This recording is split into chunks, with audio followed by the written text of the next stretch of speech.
Hi guys, welcome back to the channel. So I've been for a quick ride out today. The purpose of the ride is just to test two new cameras. I'll go through the specs in a bit more detail, but if this is something that would interest you, if you want to get into a bit of moto vlogging, basically I've got the GoPro Hero 11 Black on the helmet, which is facing obviously forward, and looking back at me I've got the DJI Osmo Action 3. So if that's something that interests you, stay tuned. We'll go through some specs.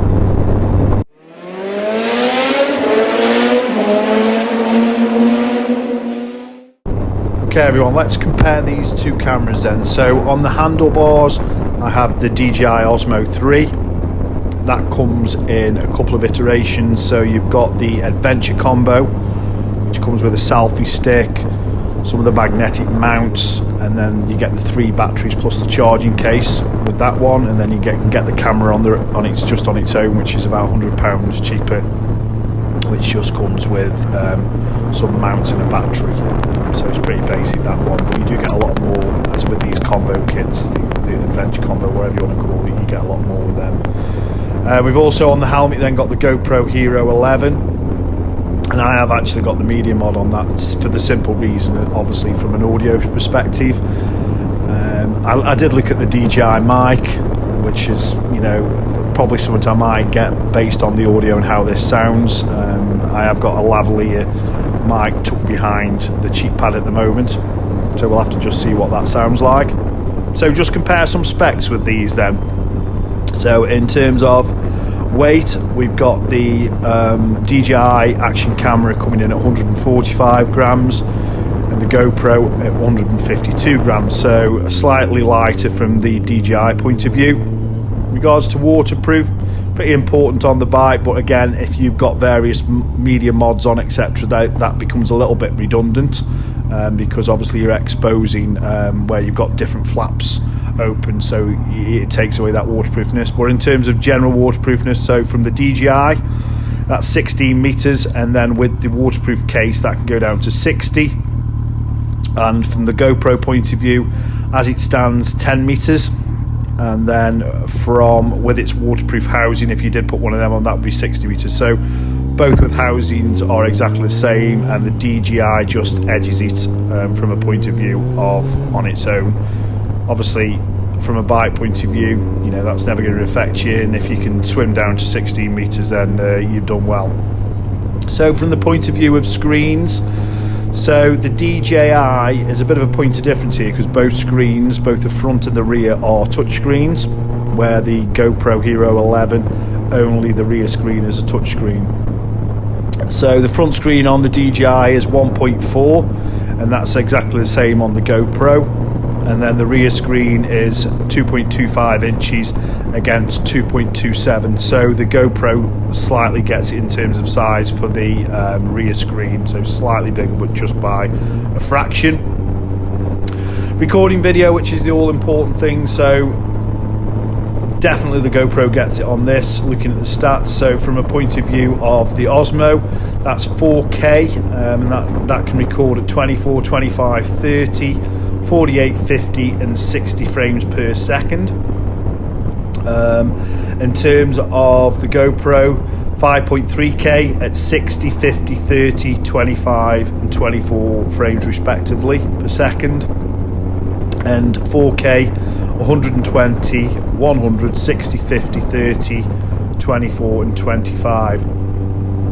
I think where from a slow motion point of view, this is where the GoPro slightly edges it, so you can get 240 frames a second at 2.7K, where you can only get 120 frames per second on the DJI. So I think from a total recording video point of view, and from a photo point of view, which we'll come onto in a minute, then the GoPro definitely edges it. So in terms of photos, a single photo would be 12 megapixel maximum on the DJI, and on the GoPro that will be 27 megapixels. So you're getting over double of image quality if you did want to blow some images up. So definitely the GoPro edges it there.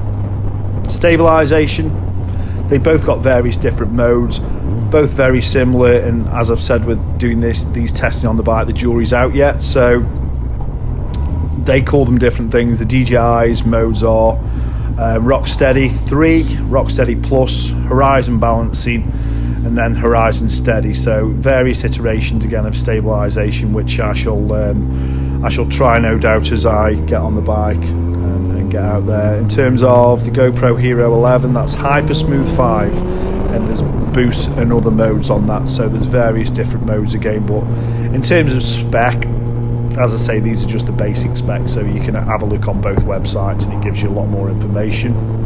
So in terms of DJI, that does hyperlapse, time lapse and HDR, which is exactly the same for the GoPro Hero 11. They've got what they call a hyperview mode, and their time lapse mode does different things like star trails and stuff like that, so they are already inbuilt. So very, very similar and not too much difference there.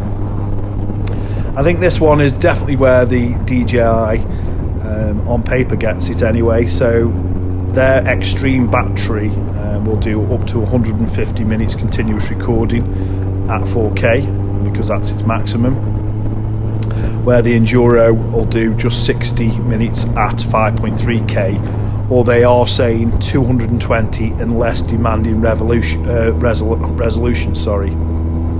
And I'm not quite sure if that's at 2.7, 4K. So again, I think from a battery point of view and what I've read, the DJI gets it in terms of battery. It certainly gets it in terms of charge time. So these batteries, these extreme batteries on the DJI Osmo 3 can charge fully in the case in 18 minutes. Sorry, 80% charge in the case in 18 minutes and a full charge in 50 minutes. So again, that's pretty amazing if you think about it. Whereas the GoPro can take 2 to 3 hours to charge, and that's what I can see on the website, and that's all it states. So yeah, I think from a battery point of view, it definitely gets it. And the final thing for me is mount. So I will drop a clip in of the DJI Osmo and how easy it is to mount, because it's got this magnetic clip system where basically you just drop it on, and providing the magnet's the right way, because it has got a north and a south on the magnet, which would push it away if you put it on the wrong way. And it's just really easy to install. And I suppose once that's, I haven't got that one on my helmet at the moment, but once that's set up on your helmet, you're not going to have to keep adjusting it. The only reason I haven't got that on the helmet at the moment is because I am waiting for a TRS female to USB-C for the recording, so I can plug my mic into that. So without that adapter, which again I'll probably pop up on screen, I can't use that. So that's why I'm using the GoPro 11 with the medium mod at the moment. So yeah, so I think on mount, just to summarise, I think the DJI on paper gets it. For battery, it gets it on paper. From a photo and a resolution point of view and frame rate, I believe, looking at the specs, that the GoPro has it. And from a touchscreen point of view, the front screen on the DJI Osmo 3 is a touchscreen where the GoPro isn't. So it's a bit swings and roundabouts with both cameras. As always, the time and testing will obviously show for me which one's the best. So anyway, I'll give me thoughts on both of them. But yeah, there's a bit of an outline of what I brought, and the reason I bought both of them is pretty simple, really, because I wanted to just try both out. I thought I'm not having two of the same camera, so yeah, we'll just see where we go. If one's better than the other, one will be on eBay. And I'll have two of the same. So yeah, let's see what that's like, and over to the ride. Cheers.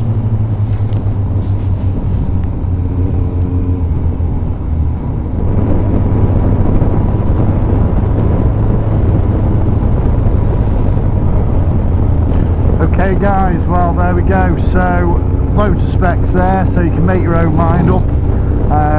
Have a look at the footage yourself. I'm not going to say it's going to be perfect because it's the first time out. I've certainly got a loose mirror which is affecting the one on the bar there. So yeah, but as always guys, thanks for watching. Please, if you will, take the time to like, subscribe and share. It really helps the channel.